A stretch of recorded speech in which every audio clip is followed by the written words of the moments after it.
CM Dhami ने पूर्व में अटल बिहारी वाजपेयी को किया नमन। सीएम ने पुण्यतिथि पर दी विनम्र श्रद्धांजलि। राष्ट्र सेवा और लोकतांत्रिक आदर्शों को किया याद। कांग्रेस पर जमकर बरसे सीएम पुष्कर सिंह धामी। कांग्रेस पर जातिवाद की राजनीति करने का लगा आरोप। कहा हिंदू समाज को बांटने की कोशिश। देहरादून में झमाझम बारिश का दौर। तापमान में आई गिरावट। देहरादून, नैनीताल, चंपावत, बागेश्वर में ऑरेंज अलर्ट। 5 जिलों में भारी से बहुत भारी बारिश की संभावना। टिहरी के थाना लमगांव क्षेत्र से लापता महिला की तलाश। पुलिस ने शुरू किया सर्च अभियान। जमीनी, जल, हवाई और तकनीकी स्तर पर बड़ा अभियान जारी।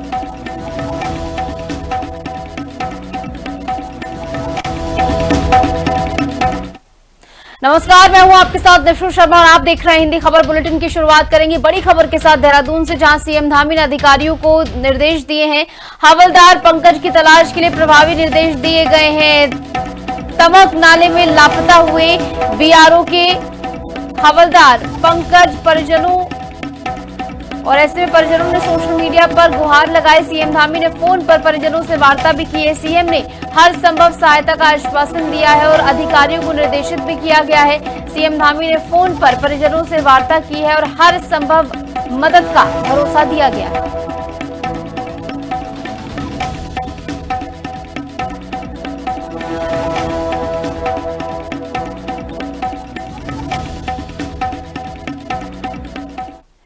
मुख्यमंत्री पुष्कर सिंह धामी और बीजेपी प्रदेश अध्यक्ष महेंद्र भट्ट हल्द्वानी और चोरगलिया दौरे पर पहुंचे, जहां पर मुख्यमंत्री ने कुमाऊं मंडल के भाजपा जिला अध्यक्षों और मंडल अध्यक्षों की महत्वपूर्ण सांगठनिक बैठक में हिस्सा लिया। बैठक में संगठन की मजबूती, आगामी कार्यक्रमों और वर्ष 2027 के विधानसभा चुनाव की रणनीति को लेकर पदाधिकारियों के साथ मंथन किया गया। बैठक के बाद बीजेपी प्रदेश अध्यक्ष महेंद्र भट्ट ने कहा कि पार्टी आगामी विधानसभा चुनाव को लेकर अभी से संगठन को मजबूत करने में जुटी हुई है।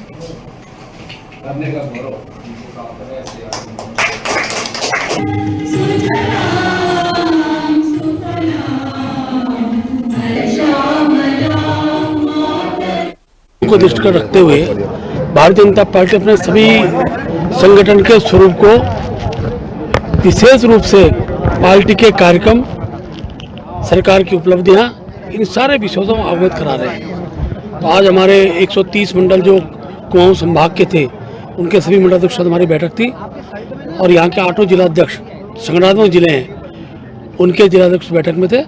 सभी ने बहुत अच्छे सुझाव दिए हैं। संगठन के लिए क्या क्या अपेक्षित है, क्या करना है, उसकी चर्चा आई और सरकार द्वारा क्या क्या काम और क्षेत्रों में कर सकते हैं, उसकी चर्चा आई है। मुख्यमंत्री जी ने एक एक विषय को, एक एक व्यक्ति की बात को अपनी डायरी में नोट किया है और मैं कह सकता हूं कि आचार संहिता भी दूर है, तब तक अनेकों समस्याओं का समाधान हम कर पाएंगे और भारतीय जनता पार्टी 2027 के चुनाव के लिए पूरी तरह अब अपने आप को तैयार कर रही है। कांग्रेस नेता राहुल गांधी से दिल्ली में अंकिता भंडारी के माता पिता ने मुलाकात की। इस दौरान राहुल गांधी ने अंकिता मामले की जांच को लेकर चर्चा की। मुलाकात के बाद राहुल गांधी ने पोस्ट कर लिखा कि दुखद मामले में सबसे शर्मनाक बात यह है कि राज्य सरकार खुद आज तक वीआईपी को संरक्षित कर रही है, क्योंकि वो बीजेपी आरएसएस का बड़ा नेता है। देखिए रिपोर्ट।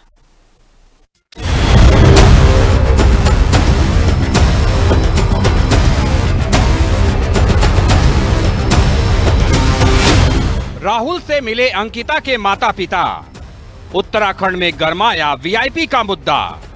राहुल बोले वीआईपी को बचा रही सरकार। बीजेपी का राहुल, कांग्रेस पर पलटवार। उत्तराखंड में अंकिता भंडारी प्रकरण एक बार फिर सुर्खियों में है। लोकसभा में नेता प्रतिपक्ष राहुल गांधी से दिल्ली में अंकिता भंडारी के माता पिता ने मुलाकात की है। मुलाकात के दौरान राहुल गांधी ने अंकिता मामले की जांच को लेकर अंकिता के माता पिता से चर्चा की। राहुल गांधी ने अंकिता के माता पिता को न्याय के लिए पूरे सहयोग का भरोसा दिया। वहीं राहुल गांधी ने पोस्ट कर प्रदेश सरकार पर निशाना साधा है। राहुल गांधी ने अपनी पोस्ट में लिखा है कि सिर्फ 19 साल की अंकिता वनंतरा रिजॉर्ट में रिसेप्शनिस्ट थीं, जहां एक वीआईपी मेहमान की शर्मनाक मांग का विरोध करने पर चीला नहर में डुबोकर उनकी हत्या कर दी गई। राहुल गांधी ने आगे लिखा कि इस दुखद मामले में सबसे शर्मनाक बात यह है कि राज्य सरकार खुद आज तक उस वीआईपी को संरक्षण दे रही है, क्योंकि वो बीजेपी आरएसएस का बड़ा नेता है। राहुल गांधी की पोस्ट को लेकर कांग्रेस ने भी बीजेपी और धामी सरकार पर हमला बोला है। कांग्रेस का कहना है कि अंकिता मामले की सीबीआई जांच का भी बीजेपी सरकार ने ढकोसला किया है। वहीं बीजेपी का कहना है कि अंकिता प्रकरण में सरकार ने न्याय दिलाने के लिए हर संभव कदम उठाया और यही वजह है कि अंकिता के हत्यारे सलाखों के पीछे हैं। लेकिन कांग्रेस केवल आने वाले चुनावों को देखते हुए इस मुद्दे को हवा देने की कोशिश कर रही है। उनके माता पिता ने राहुल गांधी जी से भेंट करी और राहुल जी ने उनको न्याय दिलाने के लिए संघर्ष करने की बात की और न्याय दिलाने के लिए पूरा प्रयास की बात की है। बड़ा आश्चर्य है और दुखद दुर्भाग्यपूर्ण है कि भाजपा के तमाम सरकार में बैठे हुए नेतागण उस वीआईपी को, जो कि सर्वविदित वीआईपी है, उसको बचाने के लिए सब काम कर रहे हैं। सीबीआई जांच का भी ढकोसला था, वो सीबीआई जांच कहाँ है? माता पिता निरंतर तड़प रहे हैं, निरंतर न्याय की मांग कर रहे हैं।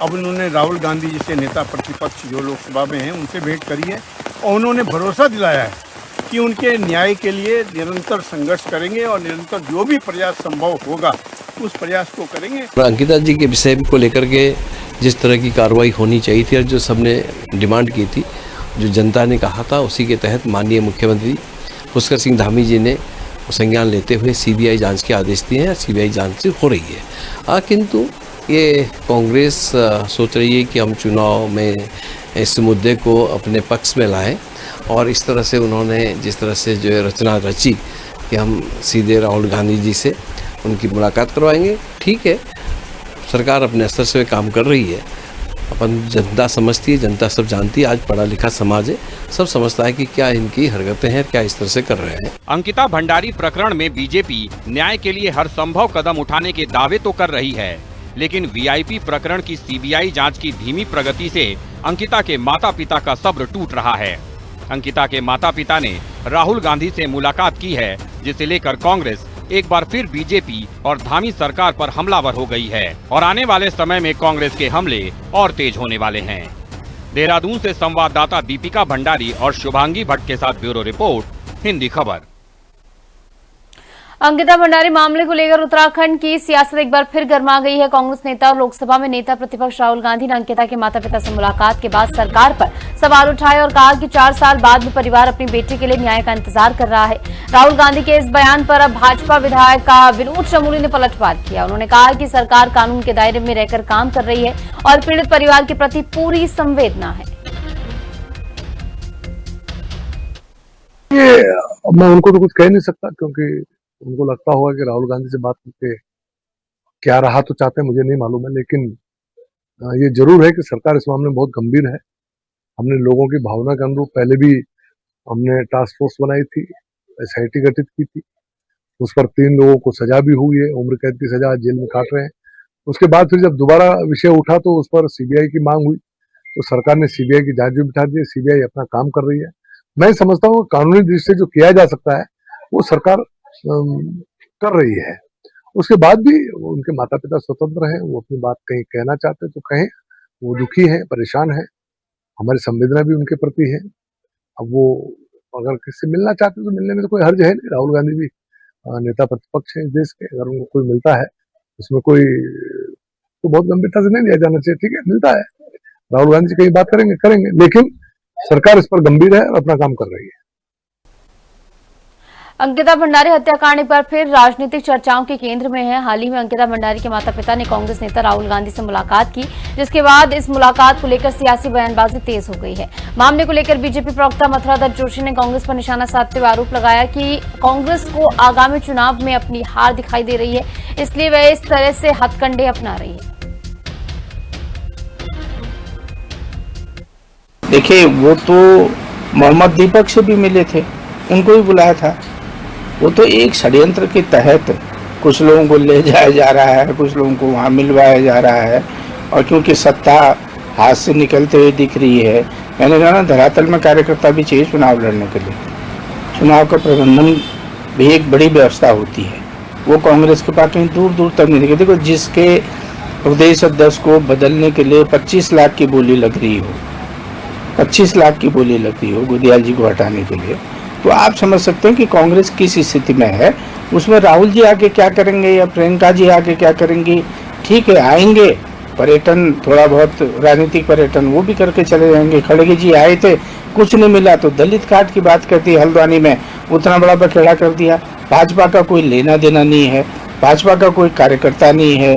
राम सेना के लोग अपने मंच को शुद्ध कर रहे हैं और उसमें वो भाजपा को जोड़ रहे हैं। कांग्रेस तो केवल राजनीतिक रोटियां सेकने का काम कर रही है और राजनीतिक रूप से अपनी जमीन तलाशने का काम कर रही है। चमोली के पीपलकोटी टनल हादसे में मृत श्रमिकों के परिजनों के लिए घोषित मुआवजा राशि को लेकर लोगों का आक्रोश सामने आया है। टीएचडीसी ने 5 लाख, राज्य सरकार ने 4 लाख रुपए की सहायता का ऐलान किया है। नाराज मजदूरों और स्थानीय लोगों ने साइट पर हंगामा करते हुए हड़ताल और प्रदर्शन किया। प्रदर्शनकारियों का कहना है कि एक इंसानी जिंदगी की कीमत महज 4 से 5 लाख रुपए नहीं हो सकती। वहीं कैबिनेट मंत्री खजान दास ने कहा कि मुख्यमंत्री मामले को लेकर गंभीर है। देखिए मैं विशेषकर कहना चाहूँगा कि सबसे पहले तो मैं अपने मुख्यमंत्री श्रीमान पुष्कर सिंह धामी जी को बहुत शुभकामनाएं और बधाई देना चाहूँगा कि जिस तीव्र गति से उन्होंने संज्ञान लिया और स्वयं जाकर के अपने जीवन को जोखिम में डालते हुए हेलीकॉप्टर उतर भी नहीं पा रहा था, परंतु उन्होंने दोबारा फिर ट्राई किया और उसके बावजूद आप वहाँ पर उतरे और आप सीधे सुरंग के अंदर जाते हैं और अपने जीवन को जोखिम में डालते हुए, तो ये बहुत बड़ी बात है। और उसके तहत जो ऐसा है कि जो हादसा हुआ वो दुखद है, उसके लिए हम लोग संवेदना अपनी व्यक्त करते हैं। किंतु जो एक आपदा के तहत जो राशि अनुमन्य है उसी के निमित्त माननीय मुख्यमंत्री जी ने घोषणा की। यदि बाद में कोई परिस्थितियाँ ऐसी बदलती है तो इसके विचार कर सकते हैं, परंतु इस तरह का हंगामा करना ये तर्कसंगत नहीं है। मानसून के दौरान शहर में जलभराव की समस्या से निपटने के लिए नगर निगम ने तैयारियां तेज कर दी हैं। नगर निगम की ओर से मानसून शुरू होने से पहले शहर की नालियों और बड़े नालों की सफाई का अभियान शुरू कर दिया गया है, ताकि बारिश के दौरान पानी की निकासी सुचारू रूप से बनी रहे और सड़कों पर जलभराव की स्थिति न बनने पाए। मेयर सौरभ थपलियाल ने बताया कि नालों के आसपास रहने वाले लोगों के घरों में जलभराव की समस्या को देखते हुए विशेष रूप से सफाई अभियान चलाया गया है। देखिए, मॉनसून को लेके हमने तैयारियां पहले ही शुरू कर दी थी और जो हमारे नालियां हैं और उनको साफ सफाई का काम हम लोगों ने पहले शुरू कर दिया था, जिससे कि जो पानी जो है वो वहां से बह सके और सड़क पे ना बहे। इसके अलावा जो नाले हैं उनके आसपास रहने वाले लोगों के घरों के अंदर पानी घुस जाया करता था, तो हमने जो नालों में जेसीबी मशीन उतार के छोटी बॉबकट मशीनों के माध्यम से और नाले के जो तल है उनको और गहरा करने का काम किया। उसमें से सिल्ट, गाद, कचरा, कीचड़ वगैरह, जो मलबा वगैरह वह उससे हटाने का काम किया, जिससे कि पानी निर्बाध रूप से बह सके और घरों के अंदर न घुसे। उत्तराखंड में देहरादून सहित कई इलाकों में आसमान में बादल छाए रहने के बाद झमाझम बारिश शुरू हो गई है। मौसम विभाग ने देहरादून, नैनीताल, चंपावत, बागेश्वर और उधम सिंह नगर के लिए भारी से बहुत भारी बारिश का ऑरेंज अलर्ट जारी किया है। राज्य के सभी जिलों में भारी बारिश की संभावना को देखते हुए प्रशासन अलर्ट मोड में बना हुआ है।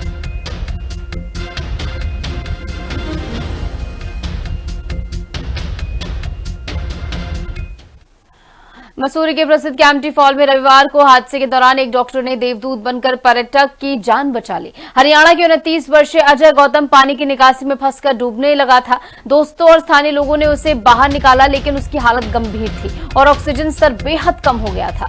मौके पर मौजूद डॉक्टर ने तुरंत सीपीआर और प्राथमिक उपचार दिया, जिससे उसकी सांसें लौट सकी। बाद में उसे देहरादून के हाई सेंटर रेफर किया गया।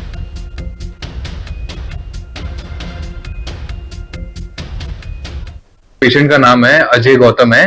ये पानीपत के रहने वाले हैं। ये लोग यहाँ पे टूरिस्ट आ रखे थे, घूमने आ रखे थे कैंपटी की तरफ में।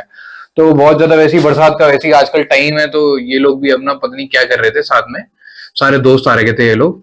अब ये जो लड़का है अजय गौतम, इसका पैर फिसला, जिसकी वजह से नीचे गिर गया, कहीं जाके डूबने लग गया था ये बेसिकली।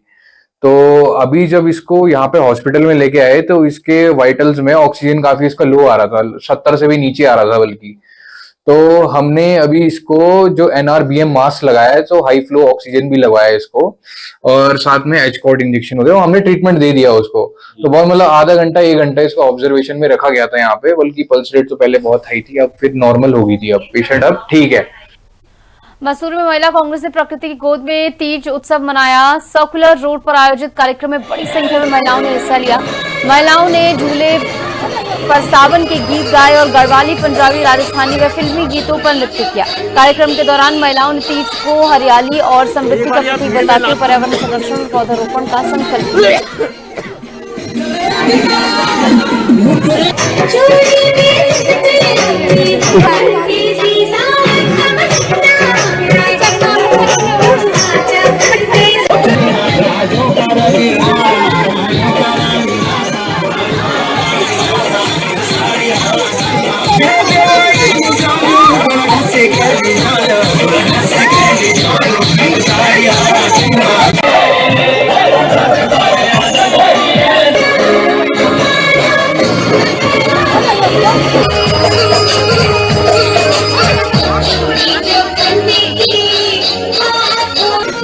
एक बार यहाँ भीड़ में ना आज तीज के अवसर पर मैं सभी जितनी हमारी मसूरी की बहनें हैं इन सबको हार्दिक शुभकामनाएं देना चाहती हूँ।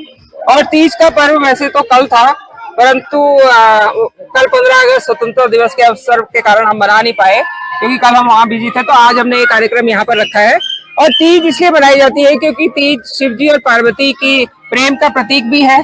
और दूसरा, इस दिन जो है लड़कियां जिनकी नई नई शादी होती है तो वो हमेशा सावन के महीने में अपने मायके जाती हैं, क्योंकि एक कहावत है कि वो उस महीने में अपने ससुराल में नहीं रहती, तो अपने मायके में आती हैं। और सारी जितनी भी महिलाएं होती हैं, सखियां अपने आपस में मिलकर झूले झूलती हैं, मेहंदी लगाती हैं, चूड़ियां पहनती हैं, 16 श्रृंगार करती हैं और इस त्योहार को बड़े धूमधाम से मनाती है। और इस दिन कई तरह के पकवान बनाए जाते हैं। उत्तराखंड के चमोली में टीएचडीसी के निर्माणाधीन टनल में हुए हादसे के बाद लापता 2 लोगों की तलाश के लिए रेस्क्यू ऑपरेशन लगातार जारी है। एनडीआरएफ, एसडीआरएफ, आईटीबीपी, पुलिस और जिला प्रशासन की टीमें युद्ध स्तर पर सर्च अभियान चला रही हैं। टनल से पानी निकालने के लिए पंप लगाए गए हैं, जबकि मलबा और फंसी मशीनें हटाने का काम भी जारी है। हादसे में अब तक 8 लोगों की मौत हो चुकी है और 12 श्रमिकों को सुरक्षित बाहर निकाला गया है। प्रशासन ने मजिस्ट्रेट जांच के आदेश दे दिए।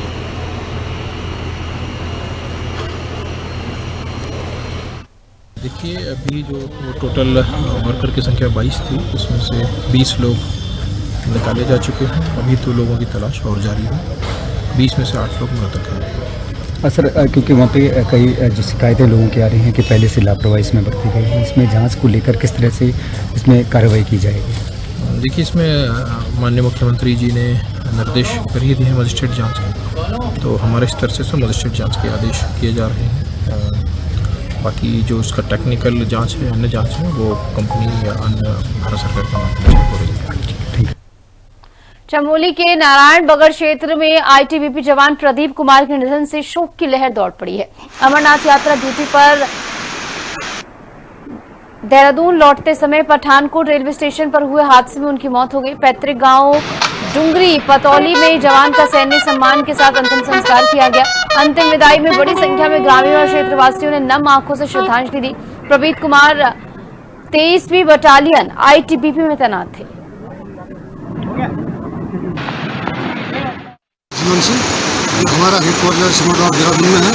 ये जवान हमारे यूनिट में तैनात है, सिमरगढ़ डिस्ट्रिक्ट था। ये अमरनाथ ड्यूटी करके वापस आ रहा है छुट्टी के लिए, अपने यूनिट के लिए वापस आ रहा था। आते समय जो है रास्ते में पठानकोट में जो है ट्रेन से पानी के लिए उतरा है और एकदम ट्रेन चल पड़ी है। चलती ट्रेन चलने की कोशिश की और टायर फिसल गया और ये गिर गया। हादसे में इसकी जो होगी और हमने जो इसका सैनिक सम्मान के साथ जो है उसकी पुष्टि होगी। जो भी हमारे जो मदद होगी उनकी परिवार की और सब करेंगे।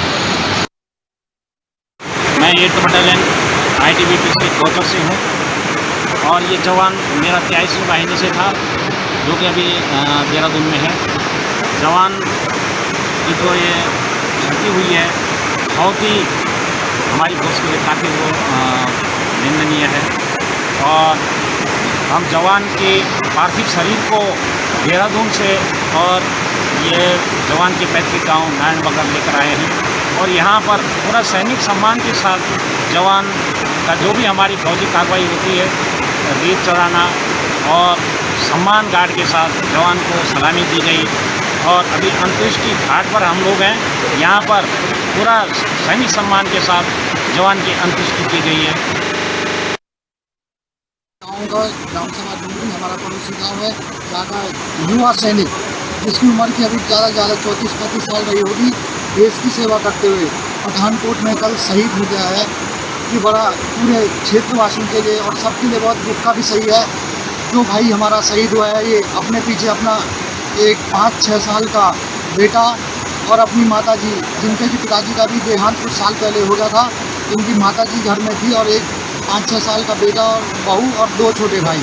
उनके पिताजी भी पहले आईटीबीपी में से सेवानिवृत्त थे, उसके बाद उनका भी एक कुछ परिस्थिति में देहांत हो जाता। इसलिए कहेंगे ये हमारे सारे क्षेत्र के लिए, उस परिवार के लिए तो है ही है, लेकिन उनके साथ ही साथ समस्त क्षेत्रवासियों के लिए, पूरे भारत देश के लिए और पूरी भारतीय सेना के लिए बहुत गहरा शोक का विषय है।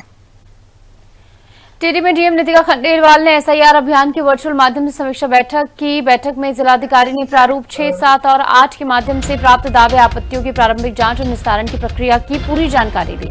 उन्होंने कहा कि प्राप्त दावे और आपत्तियों को निस्तारण निर्धारित नियमों और प्रक्रिया के अनुसार पारदर्शी ढंग से सुनिश्चित किया जाए।